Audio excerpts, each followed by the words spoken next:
Varsha Rathod. I am a postgraduate from Nair Hospital Dental College in the subject of periodontology and oral implantology.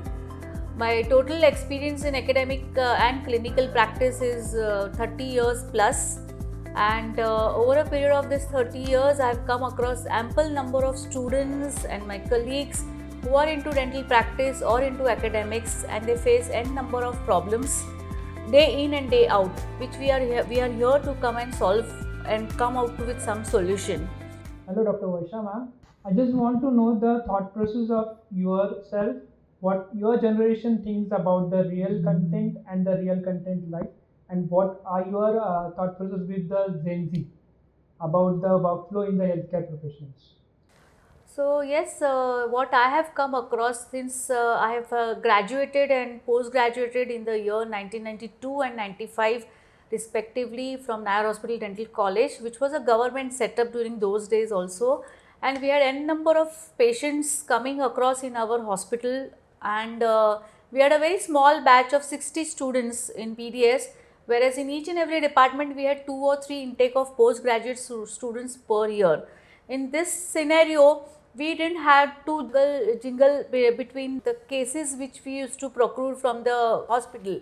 We had n number of cases for each and every student, and rather we were overworked or overburdened with the ample amount of work which we had in each and every department, say oral maxillofacial surgery department or conservative department. During those days it was called as conservative and operative dentistry, or perio or prosto. So we had a stipulated amount of quota which we had to complete, like 450 extractions in third year and final year. Unless and until we completed this number of extractions, we were not allowed to appear for the theory and practical examination in those particular subjects. So yes, we had to jingle a lot amongst the patient's workflow, which was too much, and we had no time for social media at all. Our work was just projected with word to word mouth publicity. One patient used to get another 4 cases, and that's how we worked. And over a period of time, that is since last this 30 years, I've been seeing that students with various generations have different kind of problems which they face in current scenario.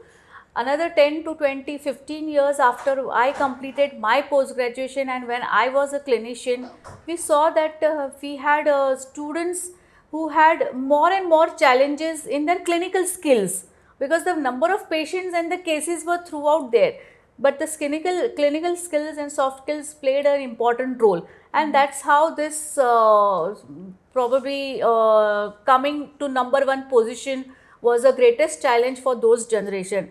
But in this current scenario, students or the younger dentists are not at all interested in the welfare of the population, welfare of the oral health of students.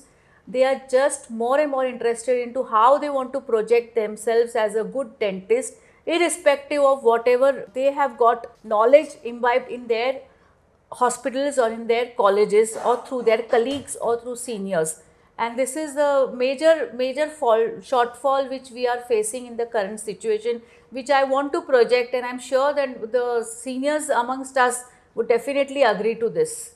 And that was very thoughtful process of thinking, and it is amazing to know your thought process. Secondly, I just want to have one, what are your thought process on a slow dentistry and the emotional dentistry, which has a direct impact on the patient interrelationship So between the dentists? that is what I always tell my students also. It's not only dentistry, sir, but it's amongst all the medical professionals.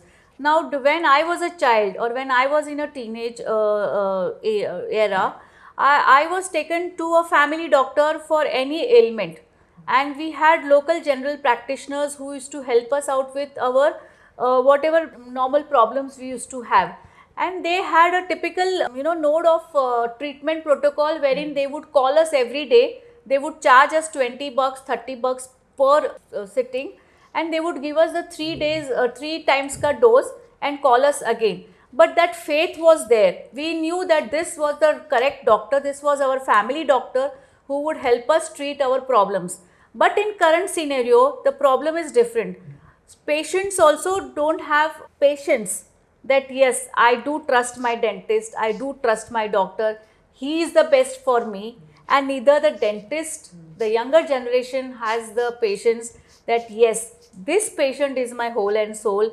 I have to get the entrustment from him or she, so that they can get, emotionally attached to us and get more patients for us.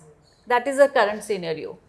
And secondly, I just want to add one thought process on this is like, can we have the working hours and the skill set of working hours need to be derived from the professional practice so that the clinician practitioner who is practicing over the past 1 decade or 2 decade needs to refine his skills should be the process.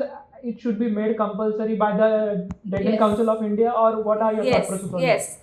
So what I remember last around 10 years ago, there was a compulsion for every dentist. As you are aware that each and every dentist is supposed to register themselves every year under whatever state dental council we are, enrolled in.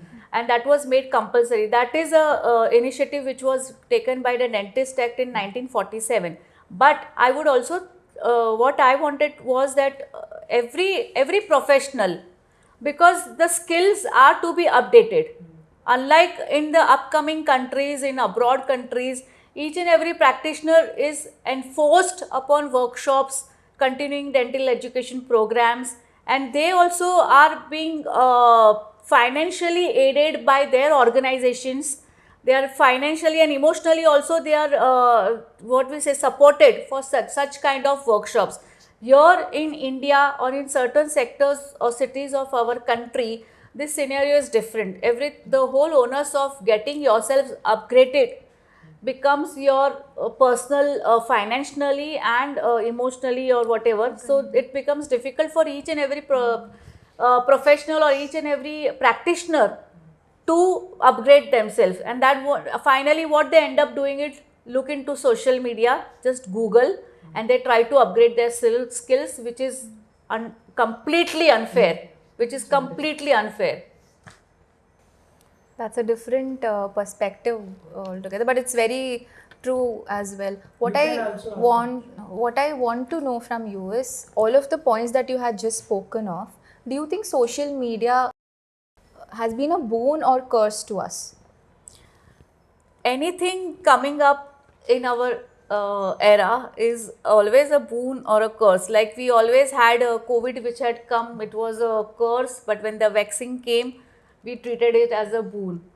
So yes, social media is acting as a boon and a curse in a way that it is helping the masses or the patients to understand the importance of oral health, way in and way out, in which we couldn't project. Because as I said, in Nair Hospital Dental College, if I had 10 number of patients in every day, I would only be able to impact the importance of oral health to only those 10 patients, not their extended families or not the extended groups.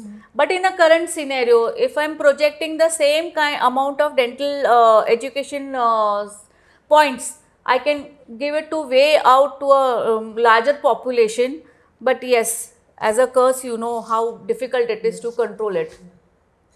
It's very difficult to control the information that is spread Yes, all over social yes, media. yes, I unwanted, think we should, unwanted yeah. information is being I spread. think the healthcare professionals and the councils of Dental Council of India and Medical Council of India had to put some restrictions on such portals Yes, which are yes, spreading on yes.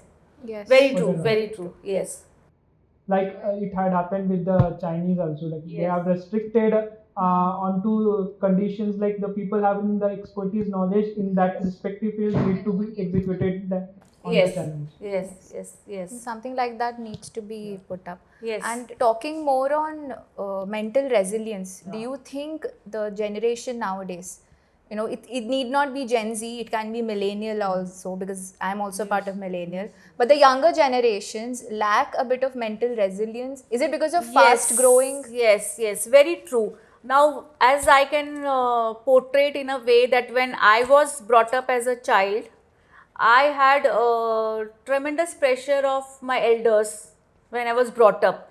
Like simple thing, like how we behave amongst when the guests come, or how we should, entertain their uh, friends. There was no late night parties, etc. And we had a bash or we had a thrash in our mental block that yes, if I do something like this, my parents would not like it. But in a current situation, the things have changed, and we had joint families. But now with nuclear families, only parents are around. We had, I have two other brothers, so we were three siblings. But coming to current situation, they have only one child, max to max two child. So they are being brought up in a very, maybe we can say as a spoiled brat also. With such kind of situation, when they are entering into a professional college, that too in a medical perspective, if they at all they get a scolding from a teacher, they cannot take it. It's like a big thrush to their heart. Yes. And then what happens? Then ultimately the fallout is on the teachers and the professors who are teaching the students that no, my child is not able to take your pressure. He is into the suicidal position or he is got into depression, and the onus comes on us. And that's how, the burnout thing is not only for the students, for the practitioners, but it is also for the teachers like us.